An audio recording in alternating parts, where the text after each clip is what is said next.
হাঁটু পর্যন্ত গাঁথুনির পর বন্ধ অঙ্গনওয়াড়ি কেন্দ্রের ঘর তৈরির কাজ। ঘর তৈরি না হলেও সেই ঘর সংস্কার ও রং করার জন্য টাকা আসছে। টাকা এসেছে নলকূপ সংস্কারেরও। দক্ষিণ চব্বিশ পরগনা জেলার গঙ্গাসাগর ব্লকের রামগড়চর গ্রাম পঞ্চায়েতের পয়লাঘিরি এলাকায় ঘটেছে এই ঘটনা। এখানে স্কুল হতে হতে বন্ধ হয়েছে, স্কুল হয়নি। আর টাকা ছাড়া আমাকে দূরে লোকের দরে পড়তে যায় বাড়ি। রঙের টাকা আসছে, ঘর প্যালেসের টাকা আসছে, সব তারা যে যা লিয়ে নিচ্ছে গুছিয়ে। যারা আছে মেম্বার যারা আছে এখনো পর্যন্ত এ ঘর এখন কমপ্লিট হচ্ছে না, কারণ এ যে টাকাগুলো এসেছিল মানে আমফান ঝড়ের সময় কি ঘর মানে কলের জন্য টাকা এসেছিল, সে টাকাও আমাদের কিছু বলেনি। ঘর রং করার টাকা এসেছিল, সে কথা বলে।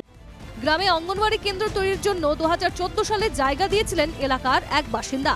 তবে সেই জায়গায় এখনো তৈরি হয়নি অঙ্গনওয়াড়ি কেন্দ্র। তাই আজও লোকের বাড়িতেই চলছে 318 নম্বর অঙ্গনওয়াড়ি কেন্দ্রটি। এই জায়গাটা আমার বাবা দান করেছিল। হ্যাঁ, এই জায়গাটা 14 সালে জায়গাটা রেজিস্ট্রি হয়।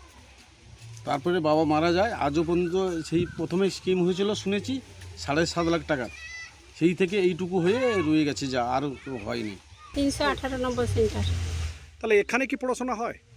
না, এখানে হয় না। লোকাল বাড়ি, আমার সহায়িকার বাড়িতে আগে লোকাল বাড়িতে হচ্ছিল, সেখানে আর করতে দেয়নি, আবার সহায়িকার বাড়িতে হচ্ছে।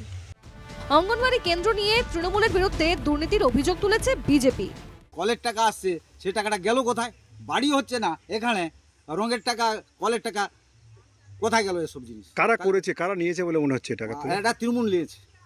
আজকে বিডিও সাহেবের সঙ্গে বিকাল 3:30টায় একটা মিটিং আছে, তো সেই জন্য বিডিও সাহেবের সাথে এই ব্যাপারটা নিশ্চয়ই আমি আলোচনা করব এবং সিডিপিও সাহেবের সাথেও এই বিষয়টা আলোচনা করে যাতে যথাযথভাবে এই ব্যবস্থাটা নেওয়া যায়। বিক্ষুব্ধ গ্রামবাসীদের প্রশ্ন, অঙ্গনওয়াড়ি কেন্দ্র তৈরি না হলেও কিভাবে তার সংস্কারের জন্য টাকা আসছে?